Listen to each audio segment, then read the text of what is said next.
Queridos irmãos e irmãs, hoje lemos esse trecho do livro de Josué que descreve a passagem pelo Rio Jordão. Segundo o relato bíblico, o povo vinha do Egito, passou pelo deserto e agora, depois de vagar 40 anos, está para entrar na terra prometida. Porém, antes é necessário passar pelo Rio Jordão. No dia seguinte, Josué levantou-se de madrugada, junto com todos os israelitas, e partiram para além do Jordão. Aí pernoitaram antes de atravessar. 3 dias depois, os oficiais escolhidos por Josué para montarem guarda no acampamento deram esta ordem ao povo: quando vocês virem a arca da aliança e os sacerdotes que a levam, deixem o lugar, etc. Ou seja, Josué é uma imagem de Jesus. Inclusive o nome Yehoshua é o mesmo nome, Josué. Ele pernoita. Nós estamos falando da paixão do Senhor. E depois de 3 dias, ele ressuscita. E de fato, ele diz aos anjos, os anjos dizem aos apóstolos: o Senhor ressuscitou, não está aqui, ele vai à vossa frente. É exatamente o que acontece aqui. Quando vocês virem a arca da aliança e os sacerdotes que a levam, deixem o lugar em que estão e comecem a segui-la, mas conservem-se sempre à distância dela, mais ou menos 1000 metros, até verem um caminho pelo qual irão seguir e acompanhá-la. Sigam na distância, não se aproximem, não toquem nela. Quando Jesus ressuscita e aparece para Maria Madalena, Maria Madalena quer tocá-lo e Jesus diz: não me toques, porque ainda não fui para o meu Pai e vosso Pai, meu Deus e vosso Deus. Exatamente a mesma imagem, a arca à distância. O povo não pode tocá-la, pela sua santidade, pela sua glória, pelo seu esplendor. Em seguida, Josué ordenou ao povo, dizendo: purifiquem-se, porque amanhã Deus realizará maravilhas em nosso meio. Na manhã de Pentecostes, Pedro pregou ao povo dizendo: arrependei-vos, e cada um de vós seja batizado para o perdão dos vossos pecados, pois a promessa é para vós e para vossos filhos, para aqueles que estão perto e para aqueles que estão longe. Ou seja, se a pregação do Evangelho começou com a exortação de Jesus: arrependei-vos, crede no Evangelho. Depois da sua ressurreição e ascensão aos céus, até o final dos tempos, não haverá outra exortação. Eu preciso me arrepender. E arrependimento para nós não é apenas arrependimento de algo que a gente fez, é arrependimento de quem a gente é. Por que Deus permite que nós vejamos as nossas fraquezas? Por que Deus nos confronta com os nossos pecados? Porque apesar de lutarmos tanto, vemos ainda em nós a fragilidade, a miséria, a fraqueza. Porque Deus, em sua pedagogia, nos está conduzindo cada dia a percebermos que nós não somos nada, que nós não temos nada, que por nós mesmos nós somos pó, por nós mesmos nós somos lama, por nós mesmos nós somos esgoto, nós somos dejeto. Arrependimento é a lembrança dos nossos pecados que nos leva a não nos fiarmos de nós mesmos. Queridos, a verdade é que nós todos somos feridos pela nossa deficiência. E quando se apresenta a ocasião, nós falhamos. O homem arrogante, soberbo, orgulhoso, vaidoso, que vive na vanglória, não consegue perceber isso. Ele olha para si mesmo com um olhar envaidecido. Ele sempre está certo, ele nunca erra. Ele não se humilha diante de sua própria consciência. Mas para nós, o arrependimento é um lugar de existir, em que nós simplesmente nos pomos no nosso verdadeiro lugar. Deus, eu não sou nada. Tu sabes que sem o socorro da tua graça, eu sempre tendo aquilo que é pior.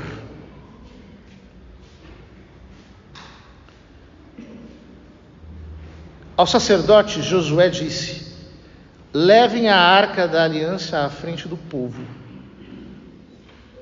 Os sacerdotes assim o fizeram, e Deus disse a Josué: hoje vou começar a engrandecer você aos olhos de Israel, para que saibam que eu estou convosco, assim como estive com Moisés.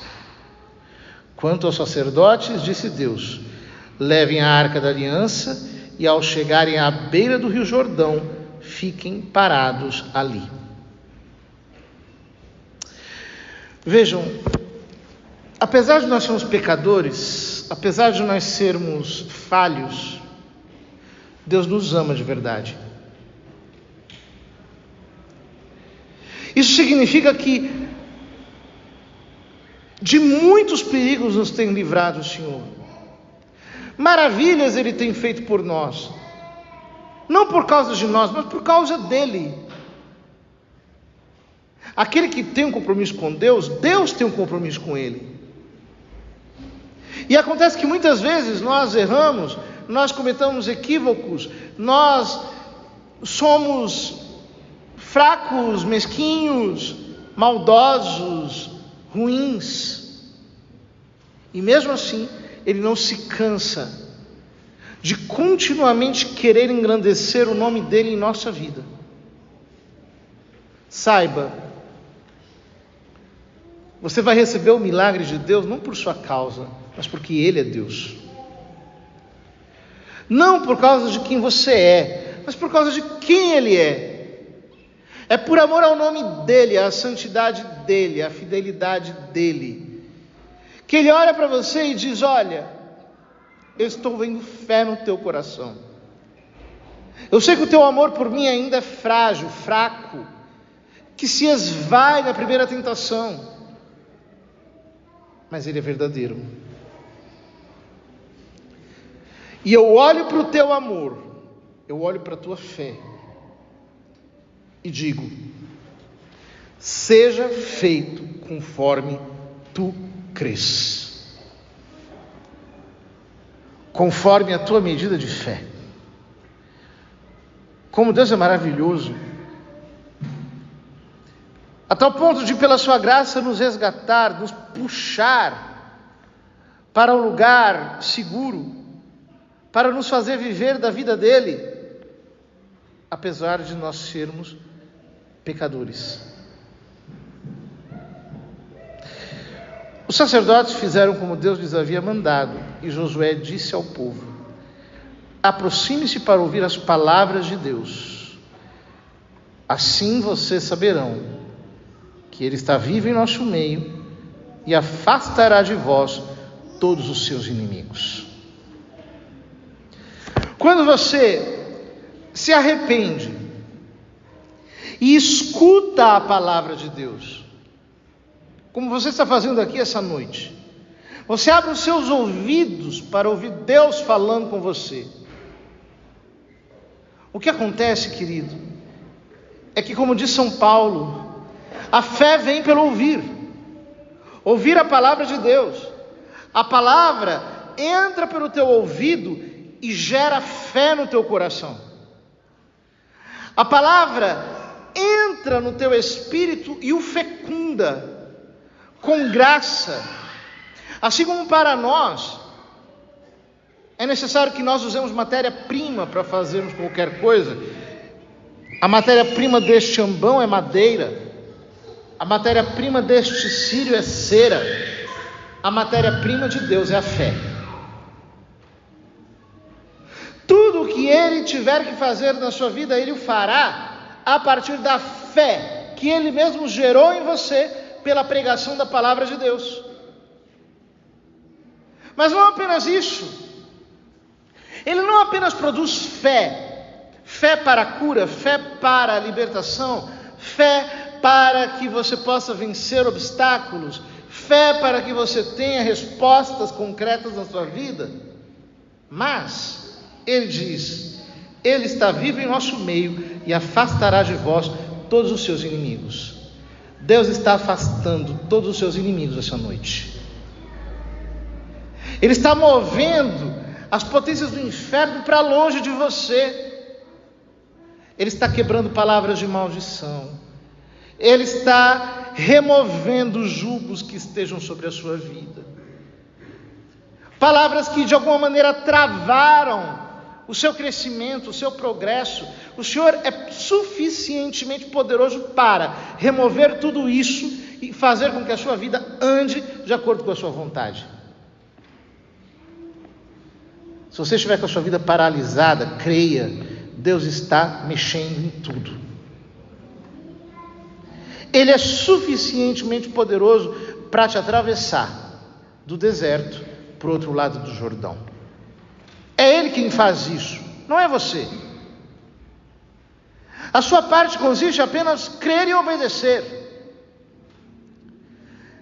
Escutar a palavra e colocar a ordem do Senhor em marcha. Depois disse: agora a arca do Senhor de toda a terra vai atravessar o rio Jordão. Escolhendo assim 12 homens das tribos de Israel, marcharam contra o rio Jordão, fazendo-se com que esse se dividisse em duas partes. O povo então deixou as suas tendas e começou a atravessar o rio Jordão a pé enxuto, seguindo a arca da aliança. Se você seguir a arca da aliança, ou seja, o pacto, a aliança que Deus estabeleceu com você, cujos termos estão na sua palavra, se você obedecer à voz do Senhor e segui-lo, se você orar o suficiente para que Deus fale com você e te revele a sua vontade, se você seguir a arca do Senhor, nenhum obstáculo ficará em pé. Você vai atravessar o rio Jordão a pé enxuto. Você vai atravessar do outro lado. Obediência é isso. Deus me manda, eu obedeço. Ainda que a minha razão diga o contrário, ainda que a minha percepção me aponte o lado oposto, não. Obedeço. Eu boto fé na palavra do Senhor, eu vou. E a coisa mais maravilhosa é que no nada você pisa e o chão aparece.